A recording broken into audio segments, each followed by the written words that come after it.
No one could have imagined I'd go from $2 to $200K, but when I lost everything, I discovered the power of starting over. It was a cold December morning, and when I checked my bank account, the number on the screen froze me in place. $2.45.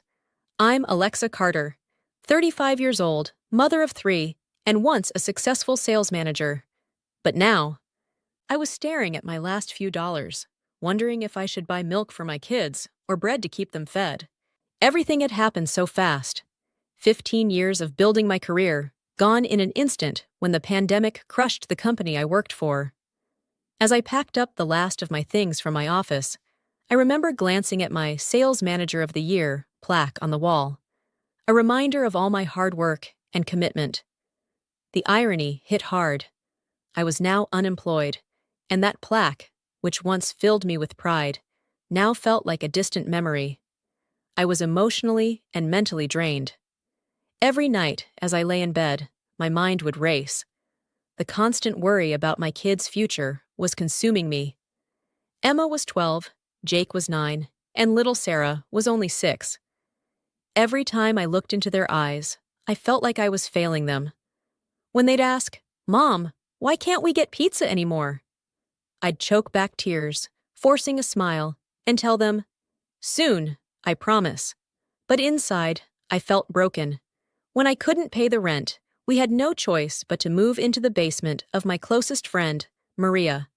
My family of 5 squeezed into a tiny 2-room basement. It wasn't easy. We were cramped and had no privacy. Late at night, after my kids were asleep, I'd cry silently, wondering how my life had come to this. I was a single mom who had once built a solid career, and here I was, relying on the kindness of friends just to keep a roof over our heads. The worst moment, the one that broke me, was when Emma needed supplies for a school project, and I simply couldn't afford them. The look of disappointment in her 12-year-old eyes shattered me. I'll never forget it.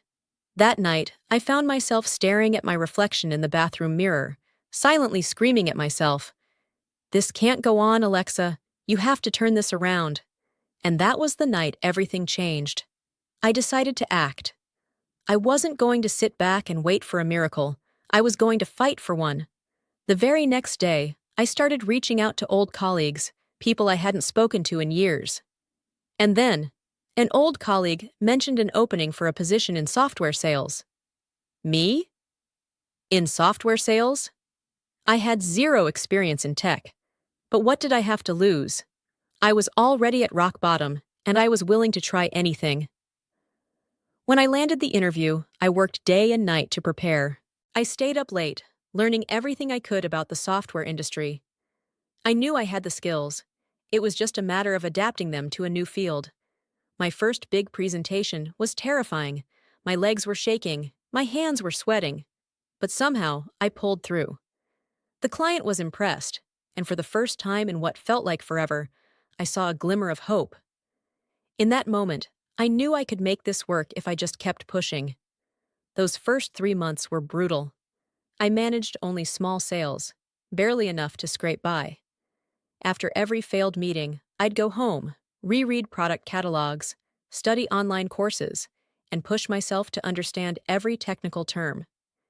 This was a completely different world from my old job, but I refused to let it defeat me. There were moments I doubted myself, of course, but every time, I reminded myself why I was doing this. I couldn't give up, not with 3 kids depending on me. Then, at the end of the 4th month, something incredible happened. I made my first major sale, a $50,000 deal with a mid-sized logistics company. The commission was enough to cover our rent, bills, and put food on the table. For the first time in months, I was able to order pizza for my kids. The joy on their faces was worth every sleepless night, every ounce of stress. It wasn't just a financial victory, it was the beginning of my comeback. Over the next few months, my client base grew. I was slowly building a name for myself in this new industry, and with each successful sale, my confidence returned. By the end of the 6th month, I received the company's Rising Star Award. It felt surreal. I had started from scratch and was now being recognized. The hard work, the sacrifices, they were finally paying off. Then, 9 months into the job, I landed the deal that would change everything. I closed a $400,000 software contract with a regional airline. This was the biggest sale of my career. I remember sitting in my car after the call, just breathing, letting it sink in. I had done it. I wasn't just surviving anymore, I was thriving. With that commission, I paid off all my debts. I made sure to pay back Maria for her kindness and generosity during our toughest times. And for the first time in what felt like forever, I was able to move my kids and myself into a place of our own, a small, cozy home that was ours. When Emma realized she'd have her own room, she hugged me. Looking back, I realized that sometimes life tests you in ways you never expected. Losing my job felt like the end, but it turned out to be the beginning of something new. Today, as a software sales leader, generating $150,000 to $200,000 in monthly sales, I've achieved the stability I once only dreamed of. The big deals still demand hard work, focus, and dedication, but I now understand my industry, my clients, and my purpose. I'm no longer just surviving. I'm building a future where my kids are safe, happy, and secure. That difficult journey taught me that even when you're down to your last $2.45, you still have something invaluable: hope, determination, and the power to transform your life.